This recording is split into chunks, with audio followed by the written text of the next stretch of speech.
Assalamualaikum warahmatullahi wabarakatuh. Alhamdulillah wa syukurillah wala haula wala quwata illa billahil aliyil azim.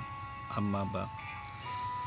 Kembali di video kali ini Madia akan menganalisa akun yang bernama Martil Channel. Akun ini dia menampilkan orang ya, yang sebenarnya saya nggak ngerti nih orang ini apakah memang berasal dari muslim atau cuman pura-pura jadi dari muslim kemudian jadi murtad. Nanti kita analisa dulu ya faktanya yang sebenarnya. Orang ini yang ditampilkan ini kira-kira mantan muslim atau pura-pura pintar dalam Islam atau hanya ya biasalah sandiwara orang-orang kafir doang gitu loh. Mari kita simak ya langsung saja apa yang ingin dia sampaikan terhadap ajaran Islam itu sendiri. Oke, go. Bagi mereka orang-orang yang mengikuti Yesus adalah orang-orang yang kafir, orang-orang yang harus dicampakkan ke api neraka. Tetapi bagaimana jika kitab mereka, jika Al-Quran menjawab hal ini dan Al-Quran berkata bahwa Yesus Kristus adalah jalan kebenaran dan hidup. Mari simak video berikut ini. Salam waras dari saya, Martil Channel. Oke, tadi pembuka dari Martil Channel ya, wah berapi-api sekali dia. Mengatasnamakan Al-Quran lagi. Katanya di Al-Quran itu merestui adanya jalan dari Yesus itu gitu loh. Di dalam Al-Quran itu memandang Yesus itu hanya semata-mata sebagai nabi dan rasul, tidak sebagai Tuhan. Itu bedanya.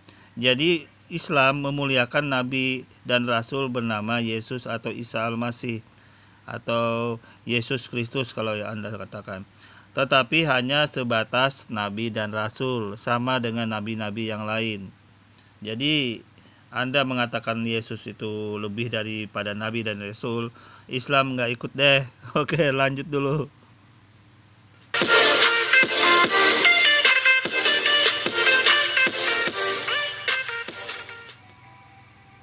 Guys, jumpa lagi bersama saya di channel ini, Martil Channel. Salam sejahtera dalam kasih Tuhan kita Yesus Kristus yang telah memberikan rahmat-Nya yang besar buat saya dan saudara, sehingga kematian Kristus itu menebus dosa saya dan saudara, dan sorga yang kekal itu menjadi milik kita bagi setiap orang yang percaya dan hidup di dalam Kristus. Terpujilah Allah Tritunggal.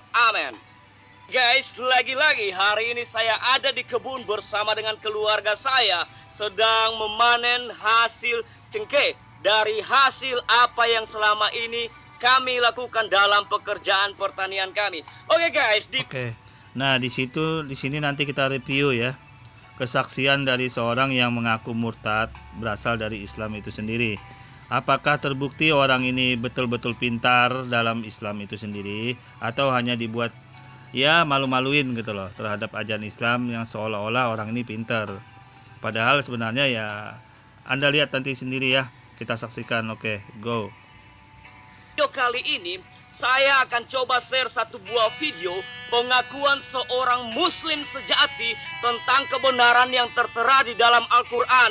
Dia berkata bahwa Al-Quran sendiri yang menjawab bahwa Isa Al-Masih atau Yesus yang dihina sebagai Tuhan orang kafir, yang dihina sebagai Tuhan berkolor, adalah jalan keselamatan yang jelas-jelas tertulis di dalam Al-Quran. Oke guys, mari simak video berikut ini sampai tuntas supaya kita tidak gagal paham dan kita bisa membandingkan mana kebenaran sejati, mana kebenaran yang palsu. Salam waras dari saya, Martil Channel. Selamat menyaksikan. Tuhan Yesus memberkati. Oke. Nah, di sini tadi dia berargumen kembali bahwa di dalam Al-Quran itu menerima Yesus itu sebagai jalan kebenaran katanya. Bagaimana Al-Quran di sini sebenarnya memandang? Al-Quran memandang mengenai Yesus atau Isa Al-Masih itu adalah sebagai nabi dan rasul yang Allah pernah turunkan kepada pengikutnya yaitu kaum Nasrani. Dan sebenarnya Yesus atau Nabi Isa Al-Masih itu meneruskan ajaran Nabi Musa dengan kitab Tauratnya. Jadi sebagaimana Islam atau Al-Quran itu menjawab bahwa jalan keselamatan yaitu khusus buat kaum mereka sendiri, umat mereka sendiri. Pada saat diturunkan kitab Injil itu kepada Bani Israel, kepada bangsa Israel, dan itu pun sudah dilukiskan bahwa Yesus atau Isa Al-Masih itu diturunkan untuk sebagai domba-domba yang terlepas dari bangsa mereka sendiri gitu loh.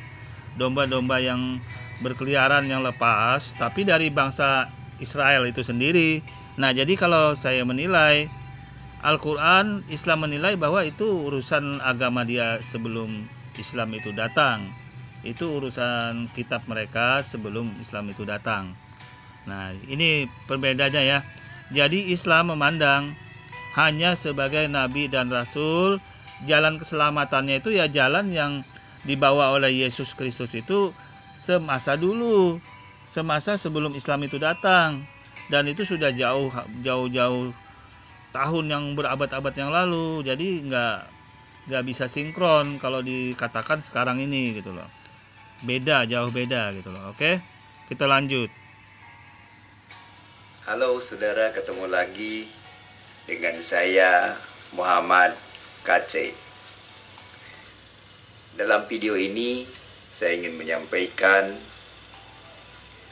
dua ayat Al-Quran, yaitu surat 7 Al-A'raf ayat yang ketiga dan surat 3 Al-Imran ayat yang ketiga.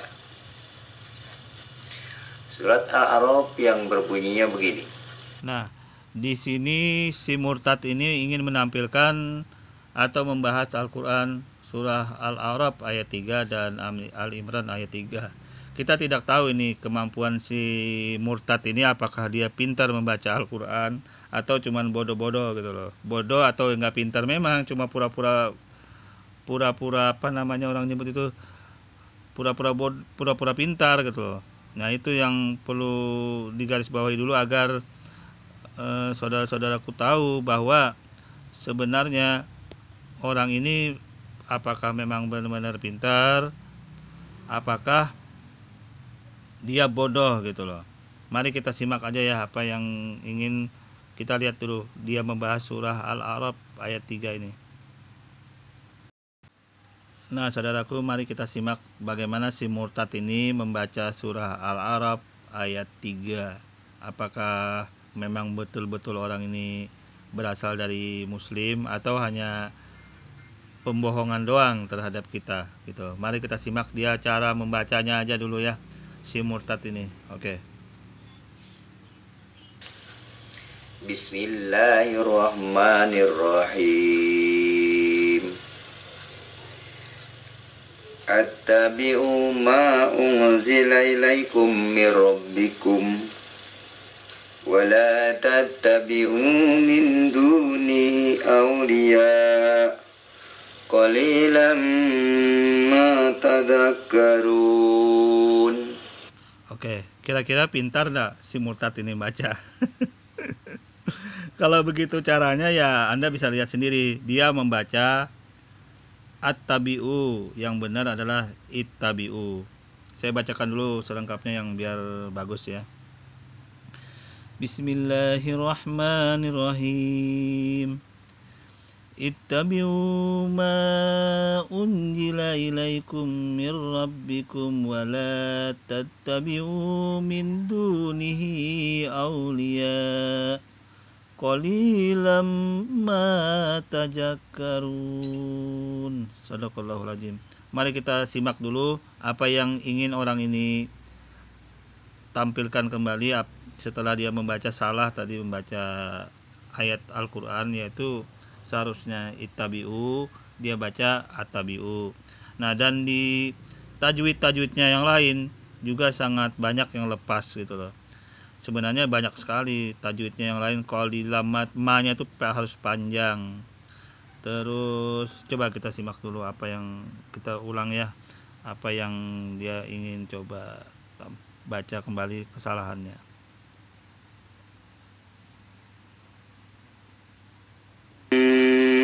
Tadakkarun. Berbunyinya begini. Bismillahirrahmanirrahim. Nah, di sini bacanya dia at-tabi'u, yang benar adalah ittabi'u. Coba kita lihat. Attabi'u ma unzila ilaikum mir rabbikum wa la tattabi'u min duni awliya. Nah, coba lihat. Min dunihi-nya itu harus panjang, tapi dia membaca pendek. Otomatis dia nggak ngerti tajwid. Tajwid cara memanjangkan, memendekkan Al-Quran. Coba kita lanjut lagi ya.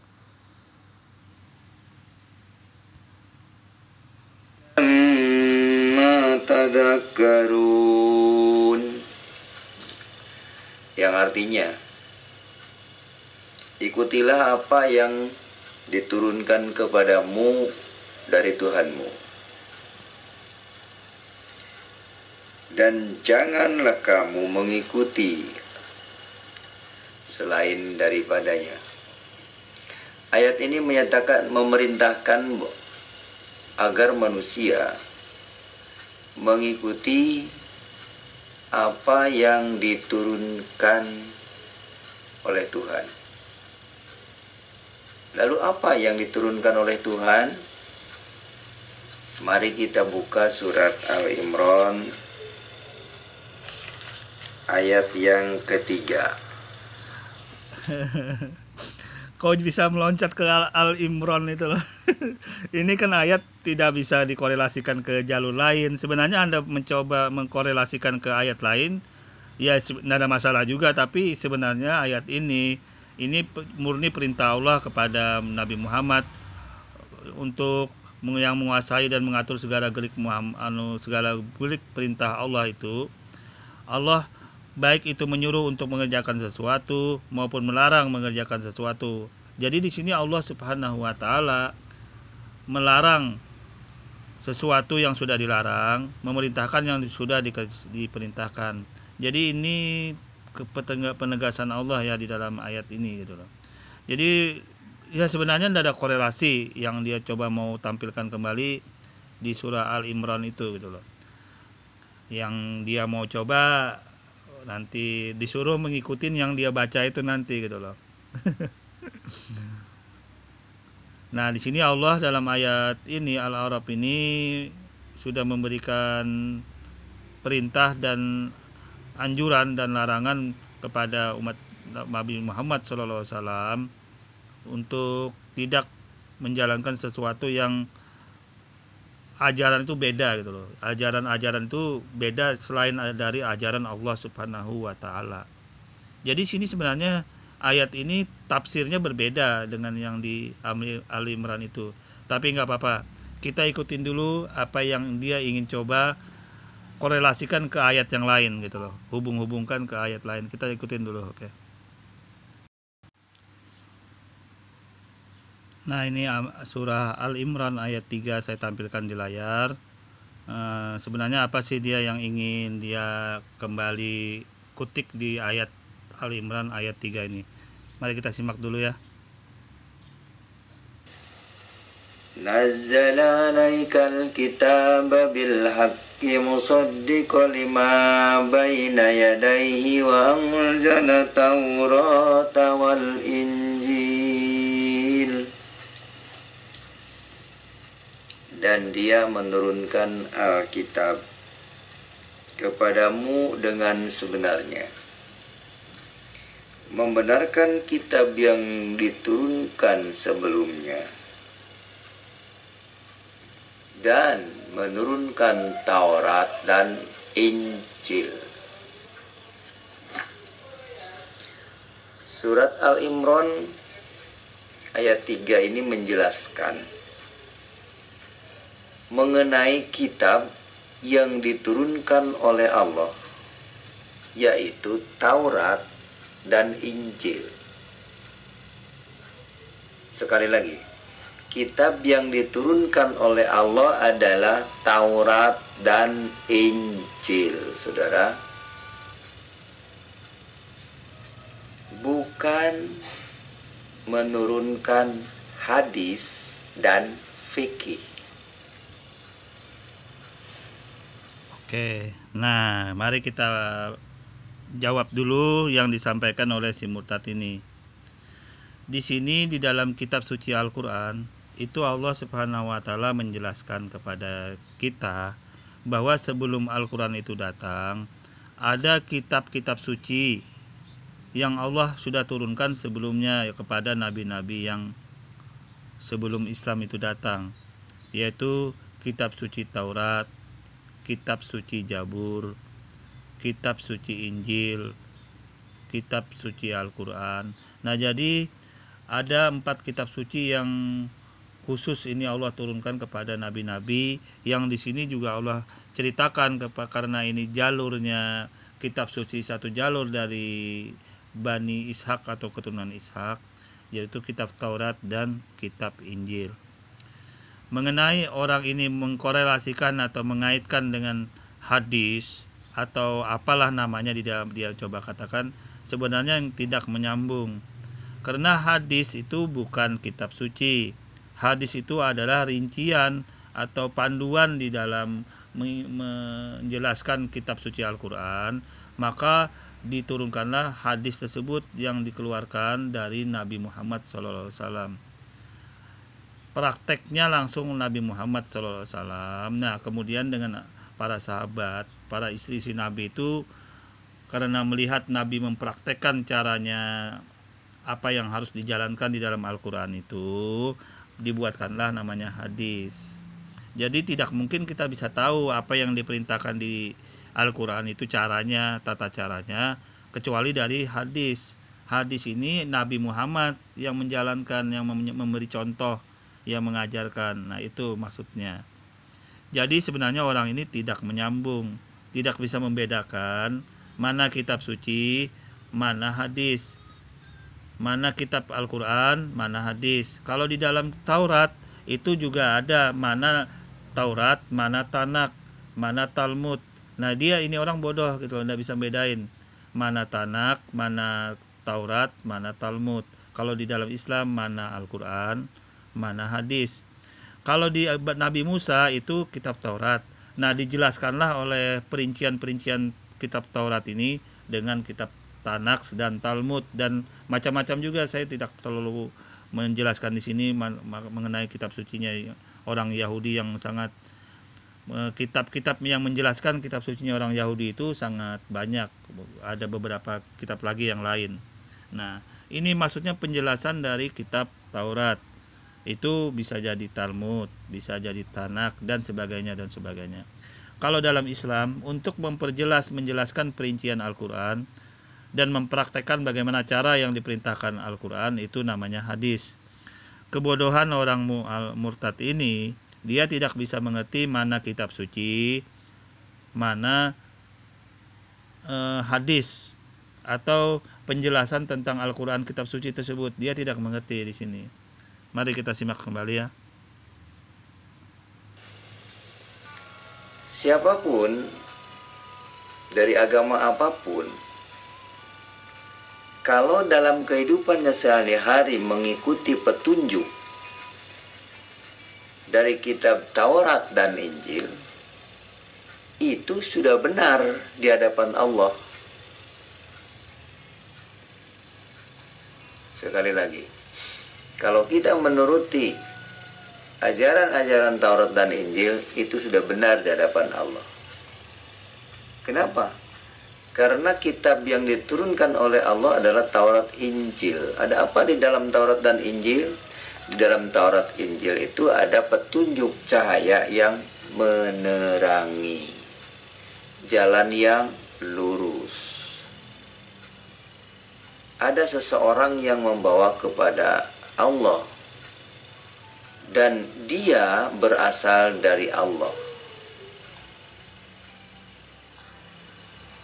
Namanya Isa Al-Masih, kalau bahasa Inggrisnya Yesus Kristus.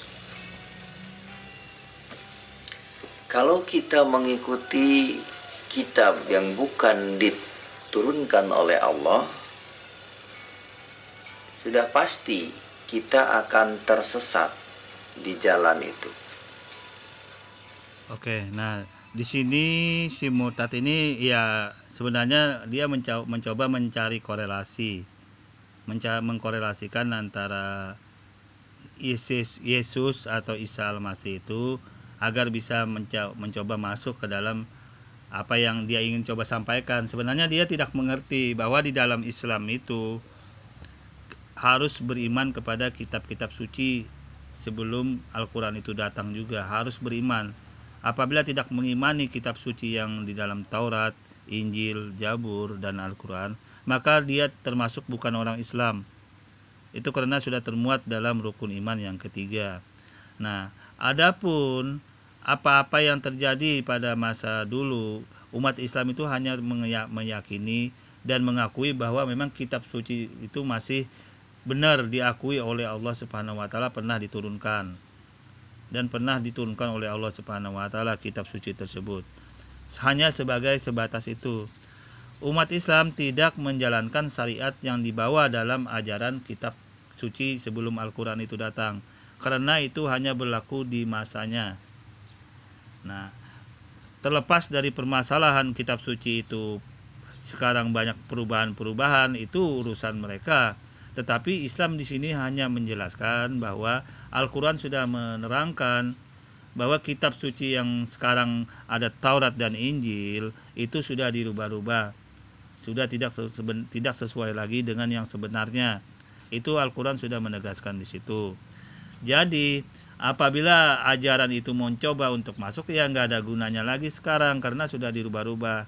Dan Al-Quran sudah menjelaskan, umat Islam juga sudah tahu apa hubungannya Yesus atau Yesus Kristus itu. Yesus itu mengajarkan kitab namanya kitab Injil. Ya, Islam, Yesus Kristus itu mengajarkan namanya kitab Injil, kaumnya umat Nasrani. Nah, kalau yang ada sekarang itu berbeda kitabnya, namanya Perjanjian Baru. Jadi nggak ada korelasi, nggak ada hubungan kitab Injil yang dibawakan oleh Yesus atau Nabi Isa itu dengan kitab Perjanjian Baru yang sekarang ini. Karena kitab Perjanjian Baru sekarang ini itu tidak diajarkan pada masa itu. Masa apa ada surat Paulus diajarkan oleh Nabi Isa atau Yesus pada masa beliau masih hidup? Tidak ada. Padahal inti loh surat Paulus ini di dalam kitab Perjanjian Baru, karena dia membatalkan ajaran kitab Taurat dengan matinya atau disalibnya Yesus itu, maka dibatalkannya dengan surat Paulus ini. Nah, apa haknya Paulus membatalkan ajaran Taurat, sedangkan ajaran Taurat itu khusus untuk bangsa Yahudi. Nah, jadi korelasinya nggak nyambung sebenarnya. Tapi kita lanjut dulu apa yang ingin si murtad ini sampaikan. Saya membawa contoh kitab kuning. Nah, ini kitab kuning namanya Kasifatu Saja. Kasifatu Saja itu adalah Safinatu Najah. Kitab kuning, kitab gundul, kitab yang diajarkan di setiap pondok pesantren. Siapa pengarangnya kitab kuning ini? Di sini jelas. Pengarangnya adalah Syekh Nawawi dari Banten dan Syekh Salim bin Samir dari Hadramaut, Yaman. Kitab ini bermazhab Imam Syafi'i. Apa saja yang tertuang di dalam kitab Safina ini? Di antaranya adalah rukun Islam, saudara. Nah, ini rukun Islam. Di dalam rukun Islam ini syahadat, sholat, zakat, puasa, dan haji. Jadi umat Islam ini dalam melakukan ibadah sesuai dengan kitab kuning ini, yang itu kitab karangan tadi, bukan sesuai kitab Al-Quran. Oke, Di sini Madia akan menjelaskan dulu. Kitab Al-Quran itu adalah pedoman yang utama.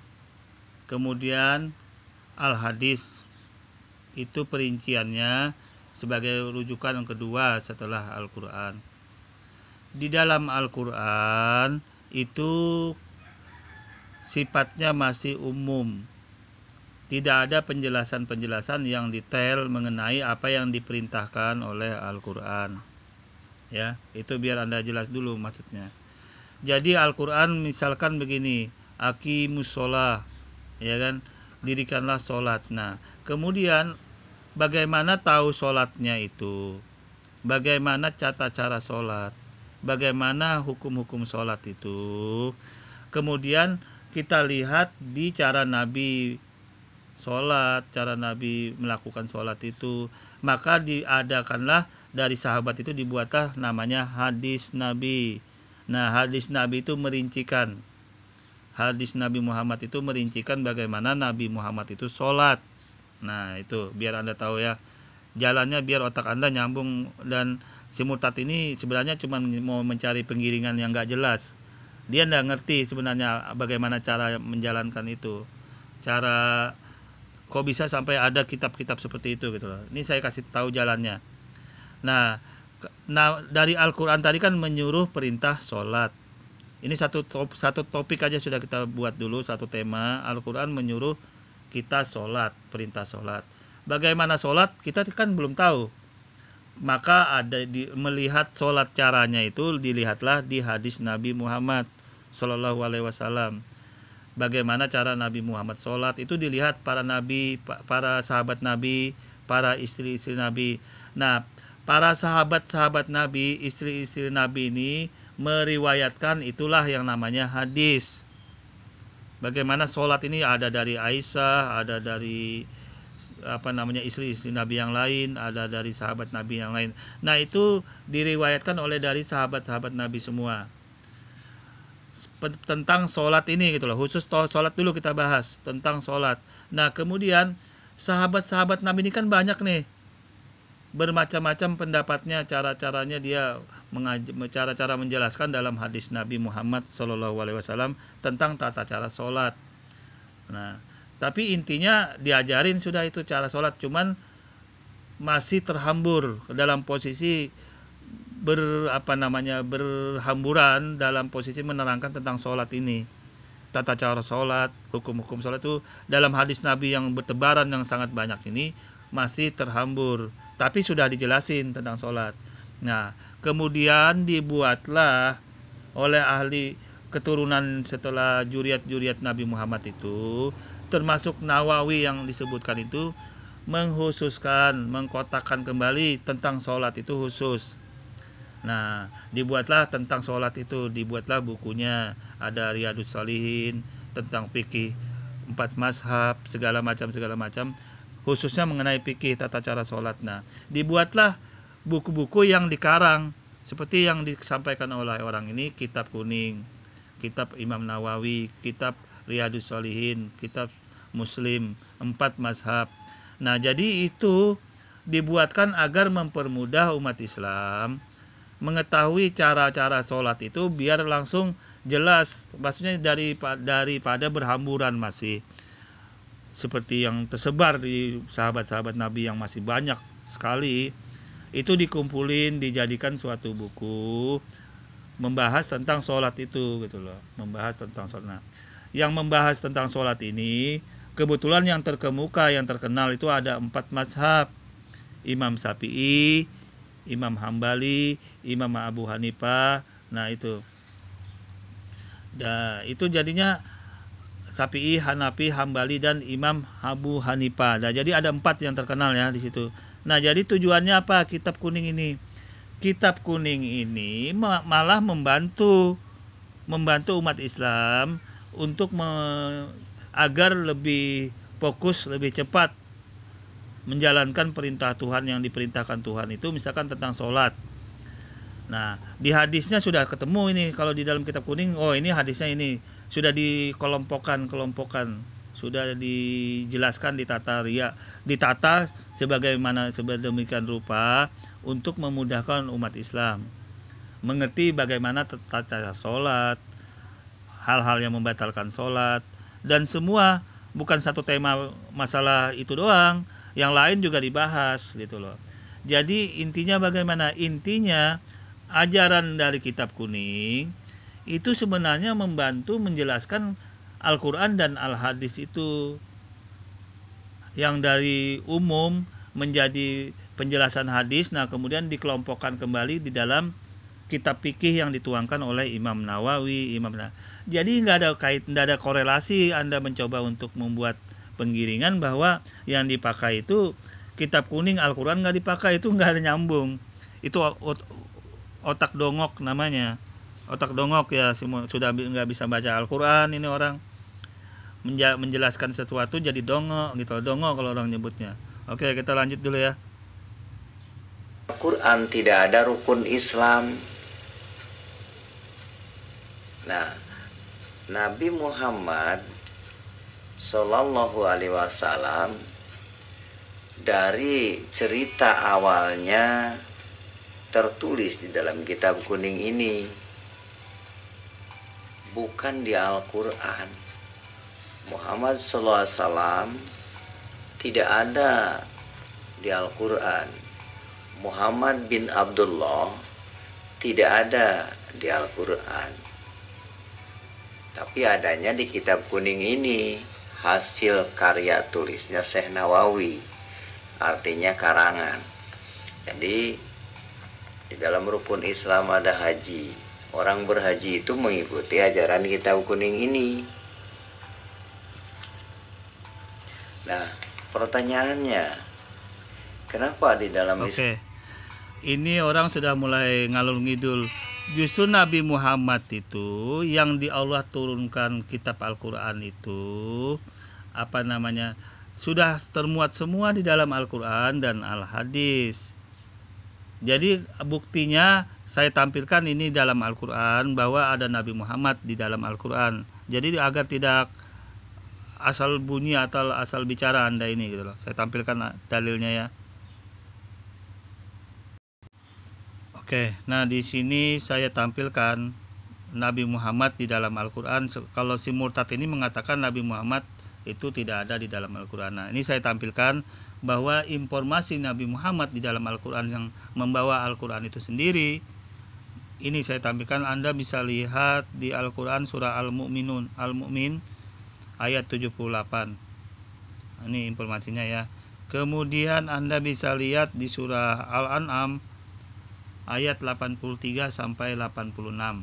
Ini informasi tegas mengenai Nabi Muhammad di dalam Al-Quran, bahwa Nabi Muhammad itu beliau adalah Khataman Anbiya, Khataman Nabi, artinya penutup para nabi. Nah ini lagi nih. Nah di sini penjelasannya ya. Nabi Muhammad SAW seperti dinyatakan Al-Quran surah Al-Arab ayat 158, beliau diutus kepada seluruh manusia, dan beliau merupakan khataman nabiyyin, penutup para nabi. Di mana di dalam Al-Quran Anda bisa lihat? Silakan Anda lihat di surah Al-Ahzab ayat 40. Ya. Jadi informasi ini, nah ini. Dan ingatlah ketika Allah Subhanahu wa taala mengambil perjanjian dan para nabi, sesungguh apa saja yang aku berikan kepadamu berupa kitab dan hikmah. Kemudian datang kepadamu seorang nabi, rasul dalam kurung Muhammad yang membenarkan kamu. Niscaya kamu sungguh-sungguh akan beriman kepadanya dan menolongnya. Allah berfirman, apakah kamu mengakui dan menerima perjanjianku yang demikian itu? Mereka menjawab, kami mengakuinya. Silakan Anda buka surah Al-Imran ayat 81. Jadi informasi Nabi Muhammad SAW itu sangat jelas di dalam Al-Quran. Nah, si murtad ini mencoba kembali menggiring opini yang sebenarnya dia nggak ngerti apa yang dia coba mau ngiringkan gitu loh. Aku sebenarnya sih saya ngerti dia ini sebenarnya murtad titipan gitu loh. Maksudnya murtad titipan disuruh ya membuat video-video begini untuk menjelaskan, tapi dia nggak ngerti sebenarnya apa yang ingin dia omongkan ini, nggak ngerti maksud tujuannya itu, dia nggak paham betul gitu loh. Ya kalau saya nilai nanti saya buat judulnya ini murtad titipan gitu loh. Nanti gitu saya buat judulnya murtad titipan. Oke, lanjut dulu ya. Kita lanjut sih dengan murtad titipan ini. Oke.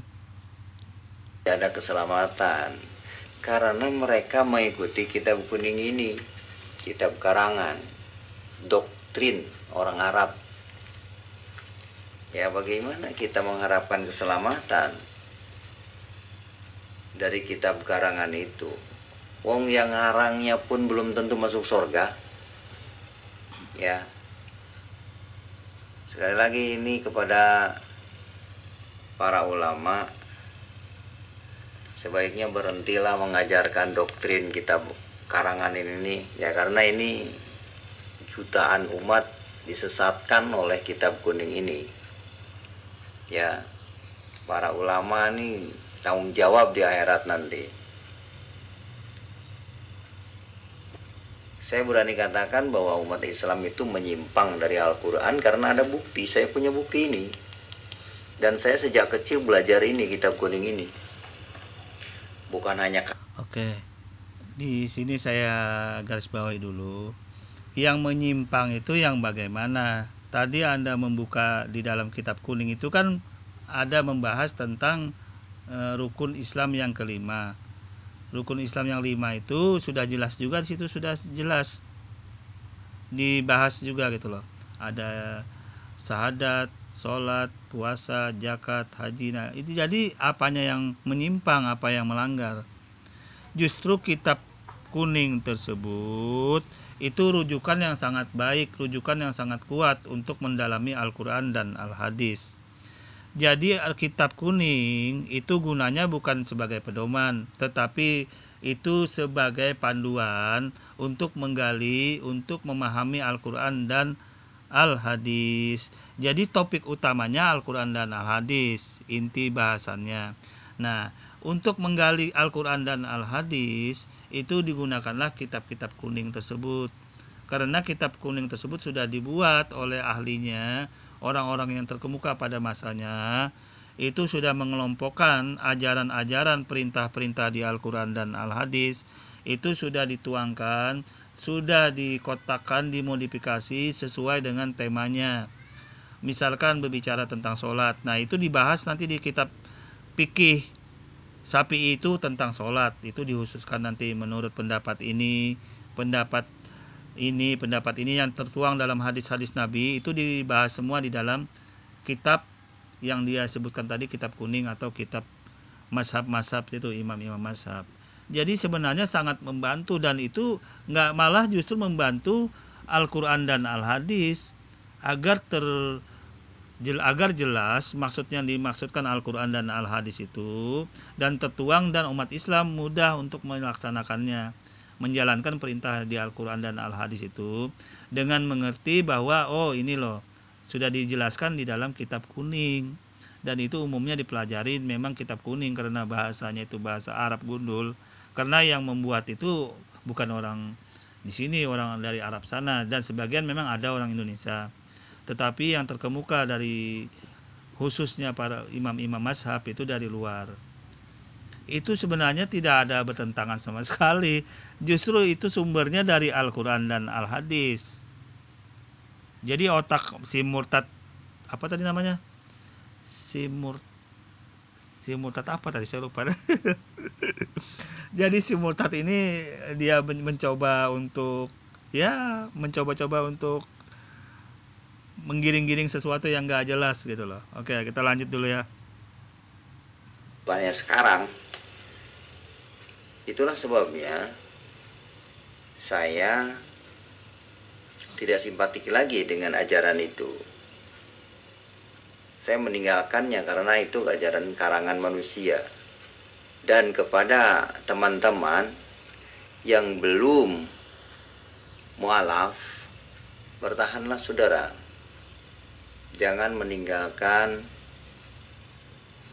jalan terang, jalan lurus, jalan meninggalkan kitab Allah kepada kitab ditukar dengan kitab karangan, yaitu kitab kuning ini. Nah, oleh karena itu di dalam jadi tujuannya si murtad titipan ini ya, baru ingat saya, murtad titipan. Jadi tujuannya si murtad titipan ini menggiring opini bahwa ajaran Islam itu katanya bersumber atau mengikuti kitab kuning. Artinya tidak dipakai lagi Al-Quran dan Al-Hadis, artinya merujuk ke kitab kuning. Itu tujuan utamanya opini penggiringan yang mau disampaikan oleh si murtad titipan ini. Nah, itu makanya dia sebenarnya mau kekeran arahnya itu ke belakangnya di situ. Padahal dia tidak mengerti dalam Islam itu kitab-kitab kuning, kitab-kitab para imam mazhab, kitab-kitab yang bersumber dari ajaran Islam itu semua membantu umat Islam, membantu para kaum muslimin itu untuk menggali, memahami Al-Quran dan Al-Hadis itu agar lebih terperinci, lebih jelas maksud dan tujuan dari Al-Quran itu dan penerapannya nanti dalam kehidupan sehari-hari umat Islam itu sendiri. Jadi si murtad titipan ini sebenarnya ya mencoba menggiring opininya di situ. Tapi ya nggak bisa karena jalurnya beda antara kitab kuning dengan kitab suci, nggak nyambung gitu loh. Tapi dia mencoba gitu loh. Mari kita simak lagi ya. Islam tidak ada keselamatan dan tidak ada penyelamat. Semua akan mendatangi neraka. Sebagaimana dikatakan di dalam surat Maryam ayat 71. Di situ dikatakan wa in minkum ila wariduha kana ala rabbika hatman maqdiyan. Dan tidak ada seorang pun di antara kamu melainkan mendatangi neraka, dan itu suatu kepastian yang sudah ditentukan oleh Tuhanmu. Itulah surat Maryam ayat 71. Oke. Nah, di sini si murtad titipan ini kembali juga mengotak-ngatik Quran surah Maryam 71. Dia mencoba penggiringan opini bahwa dengan dia mengutip ini dia sangka umat Islam itu tidak ada keselamatan. Padahal di dalam ayat ini menjelaskan bahwa nanti apa yang terjadi di hari kiamat, di mana pengadilan Tuhan itu akan dijalankan gitu loh. Mari kita simak dulu si murtad titipan ini ya berbicara. Kenapa mereka ditentukan masuk neraka? Karena itu tadi, ibadahnya berdasarkan kitab karangan ini. Ya. Jadi jangan merasa, oh saya ini paling benar, ibadah sudah benar, tapi benarnya menurut kitab karangan, bukan menurut kitab Quran. Ya. Kalau ini kitab Quran nih, saya dulu bawa dari Arab. Nah ini kitab Quran nih. Ini kitab Quranul Karim yang ada terjemahannya. Nah ini kitab Quran ada terjemahan. Oke. Di sini kita langsung bahas dulu masalah kitab surah Maryam dalam Al-Quran itu ayat 71. Orang ini mencoba untuk menggiring sesuatu yang disalahkan kembali di dalam tafsir Al-Quran itu sendiri. Bismillahirrahmanirrahim. Wa in minkum illa wariduha kana ala rabbika hatman maqdiya. Sadaqallahul adzim. Nah, di sini artinya ini ya. Dan tidak ada seorang pun daripadamu melainkan mendatangi neraka itu, hal itu bagi Tuhanmu adalah suatu kemestian yang ditetapkan. Kita harus mengetahui apa ayat ini, apa tujuan ayat ini, dan apa sih maksudnya. Kebodohan si murtad titipan ini, dia mengatakan bahwa makna ini loh, ini makna wariduha nah ini ya, makna wariduha yang ini yang dia coba salahkan. Ilah wariduha ini di dalam Al-Quran, di dalam Islam itu maknanya itu bukan hanya mendatangi. Tafsir yang benar untuk tepatnya itu bukan hanya mendatangi, maksudnya menggambarkan boleh, menghamparkan, membentangkan, atau gimana ya, melampirkan atau menjelaskan sesuatu gitu loh maksudnya dalam makna wariduha itu sebenarnya. Tetapi oleh ahli terjemahan di dalam bahasa Indonesia, karena Allah Subhanahu wa Ta'ala itu mengumpulkan manusia mendatangi suatu tempat, maka diambil makna yang kira-kira tepat adalah mendatangi. Nah, kesalahan si murtad ini, dia mengatakan masuk neraka. Coba kita lihat artinya, kan tidak ada masuk neraka. Nah, coba lihat. Nah, dan tidak ada seorang pun daripadamu melainkan mendatangi neraka. Hal itu bagi Tuhanmu adalah suatu ketetapan. Nah, apa sih yang dimaksud Tuhan ketetapan di sini? Nah, kalau si murtad ini mengatakan ketetapannya itu masuk neraka umat Islam dan orang-orang, itu suatu kebodohan namanya. Mendatangi, menghamparkan atau membentangkan itu bukan berarti masuk neraka. Ini suatu kebodohan yang mencoba dibangun oleh si murtad kaleng-kaleng ini gitu loh. Dalam Al-Quran ini ayat surah Maryam ini sebenarnya sudah banyak dibuat serang-serangan oleh orang-orang kafir untuk mencoba untuk menjelaskan di sini. Termasuk pendeta Saifuddin. Itu juga sudah membuat hal-hal yang seperti ini. Tamparagi juga membuat hal-hal seperti ini. Dan apologet-apologet yang lain seperti siapa namanya itu yang baru itu, Abraham Effendi Usman, itu juga sama menafsirkan ayat ini dengan masuk, katanya tidak ada dalam Al-Quran ini masuk neraka, tuh tidak ada seperti ini. Justru dalam Al-Quran ini sudah dijelaskan di sini. Nah, ini saya kasih jelaskan biar semua tahu ya. Anda silakan buka tafsirnya nih, tafsir Al-Mutasar ya, ini saya jelaskan. Nah, ini di dalam ayat ini Allah Subhanahu wa Ta'ala itu menggambarkan, menjelaskan bahwa manusia itu nanti dikumpulkan di suatu tempat. Nah, kemudian di suatu tempat itu ada 3 objek di situ yang ada 3 benda, ada tiga tujuan yang di sana. Ada jembatan, ada neraka, ada surga. Neraka di bawah jembatan, surga di seberang jembatan itu. Nah, Tuhan Allah Subhanahu wa Ta'ala itu menjelaskan di dalam ayat ini, nanti manusia itu akan disuruh menyeberangi jembatan itu. Itulah letak pengadilan Tuhan yang sebenarnya nanti di akhirat nanti.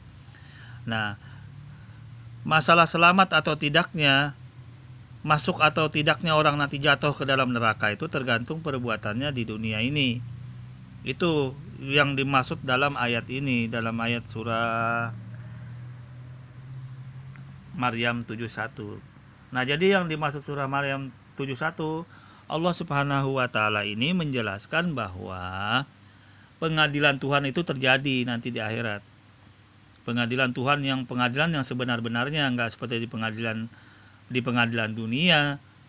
Ada sebagian bisa dibeli dengan uang, dibayar dengan uang, hukuman berkurang atau sebagainya dan sebagainya, itu bisa terjadi. Kalau di akhirat nanti tidak bisa.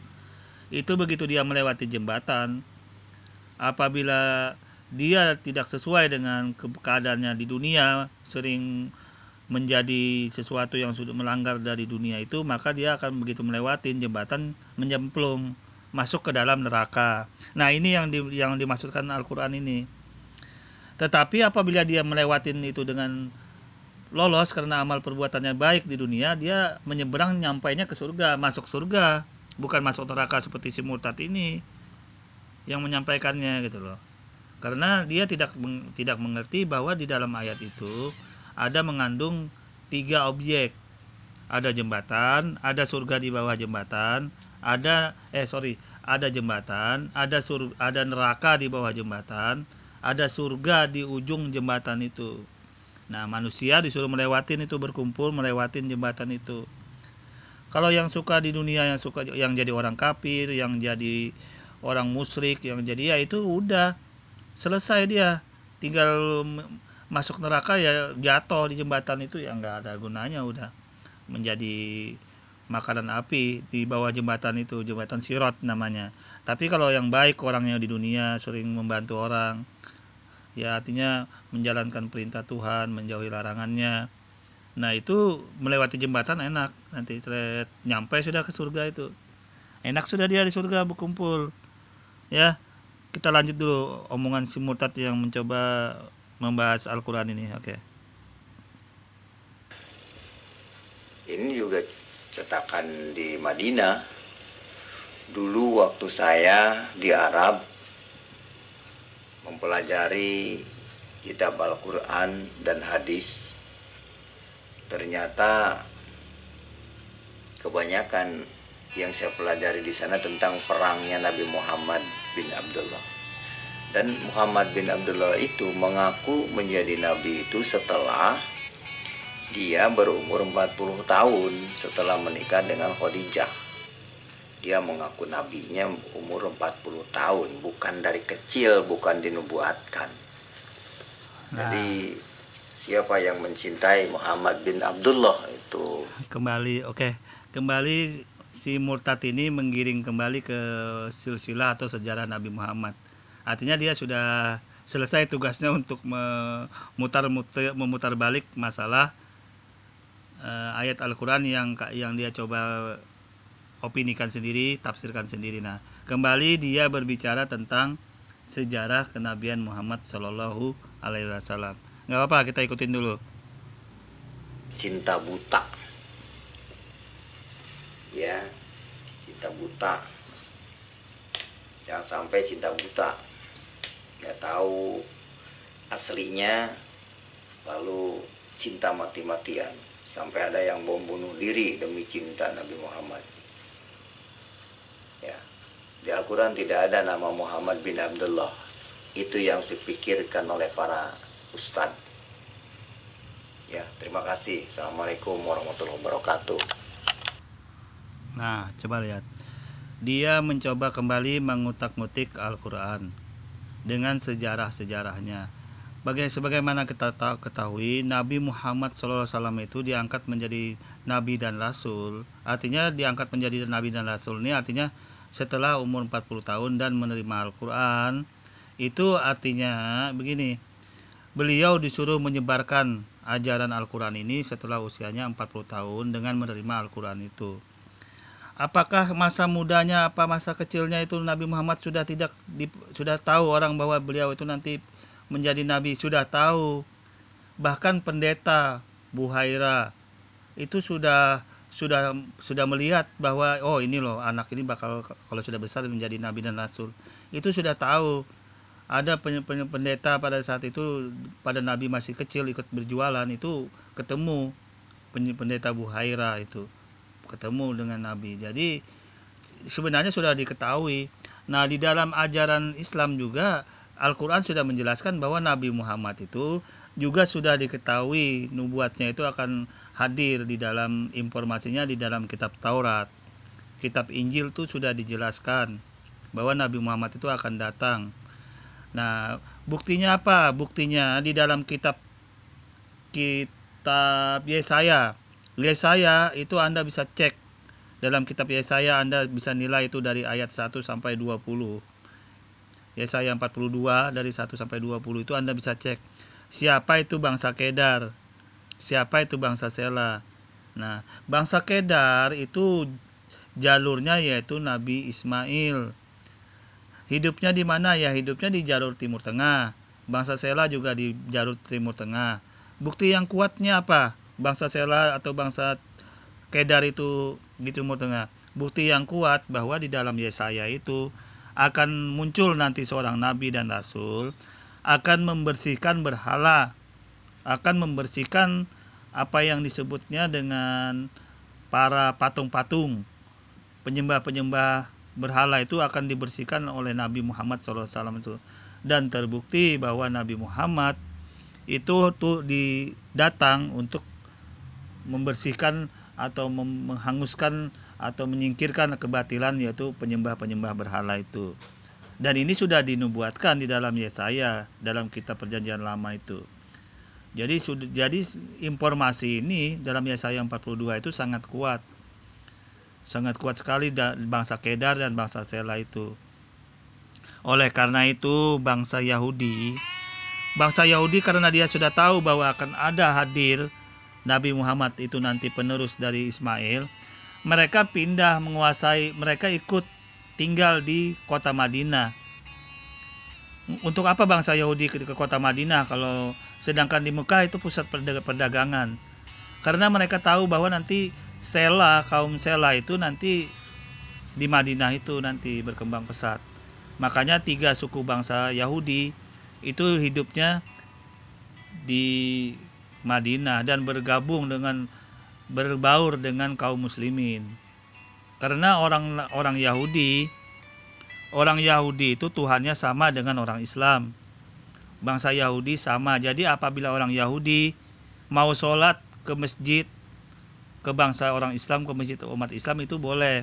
Umat Islam sholat kepada tempat ibadahnya orang Yahudi juga dibolehkan oleh kaum Yahudi bangsa Israel itu. Jadi Tuhannya sebenarnya sama, Tuhan yang satu jalur dengan Nabi Ibrahim. Yang berbeda itu hanya pengikut Paulus yang berbeda. Karena pengikut Paulus ini dia Trinitas. Kalau Nabi Isa atau Yesus itu masih benar. Dia juga masih bertauhid. Tuhannya sama masih. Tuhannya sama dengan Nabi Musa, yaitu Hasem kalau mereka menyebutnya di dalam Adonai kalau dalam ajaran Taurat. Nah, itu sama, hanya beda nama Allah kalau dalam Islam. Kalau dalam mereka tuh Hasem, Adonai dan nama-nama yang lain yang mereka istimewakan atau mereka jarang menyebut-nyebutnya. Jadi Tuhannya Nabi Isa atau Yesus itu sama dengan Tuhan Musa. Yang berbeda adalah setelah Nabi Isa atau Yesus itu wafat, mati di kayu salib, kata mereka sih ya, kalau Islam enggak mati di kayu salib. Nah, setelah Yesus mati di kayu salib, muncullah tokoh yang bernama Paulus. Nah, Paulus ini siapa? Paulus adalah orang yang historisnya ini memusuhin Yesus dan membunuhi para pengikut Yesus. Yang membunuhi para pengikut nabi-nabi, mengejar mau membunuhin pengikut-pengikut Yesus. Dan terjadi memang Paulus ini orangnya.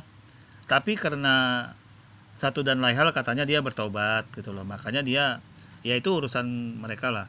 Tapi yang jelas setelah Paulus ini ada, konsep ketuhanannya ini yang sebenarnya masih tauhid, hadirlah Trinitas lah, Tritunggal lah, apalah itu urusan mereka sih sebenarnya. Tapi yang jelas ini yang terjadi di dalam Islam sudah mengetahui ini. Jadi Yesus yang sebenarnya Nabi Isa itu Tuhannya sama dengan Nabi Musa. Nabi Musa Tuhannya sama dengan Nabi Ibrahim. Nabi Ibrahim itu Tuhannya sama dengan Nabi Adam. Apabila naik ke atas yaitu ujung-ujungnya ya Tuhan yang Maha Esa. Dan ini diikuti umat Islam sampai saat ini. Makanya jangan heran bangsa Yahudi, bangsa atau kaum Israel itu nggak berdebat atau gontok-gontokan masalah Tuhan, karena Tuhannya sama. Bagaimana? Tuhannya sama. Jadi orang Islam sembahyang minjem tempat ibadah orang Yahudi ya nggak masalah. Orang Yahudi ke masjid juga nggak masalah karena Tuhan yang disembahnya sama. Cuman urusan cara menyembahnya, sholatnya itu urusan mereka masing-masing. Tapi Tuhannya sama, syariatnya aja yang berbeda. Nah, berbeda sama sekali kalau dengan kaum terjemahan yang sekarang ini gitu loh. Karena kaum terjemahan sekarang ya disebut Kristen ini, kaum terjemahan saya sebut ini, itu jauh berbeda dengan kaum Nasrani, bangsa Nasrani. Karena Nasrani ini Tuhannya masih tauhid, masih esa, yang diikutin Nabi Isa. Sedangkan Nabi Isa oleh kaum Nasrani ini bukan Tuhan disebutnya gitu loh. Bukan Tuhan, tetapi itu hanyalah nabi dan rasul oleh kaum Nasrani. Nah, yang berbeda ini setelah Paulus yang terjadi ini. Oke, demikian ini informasinya kepada kaum muslimin dimanapun saat ini Anda berada. Kurang lebihnya saya mohon maaf. Wassalamualaikum warahmatullahi wabarakatuh.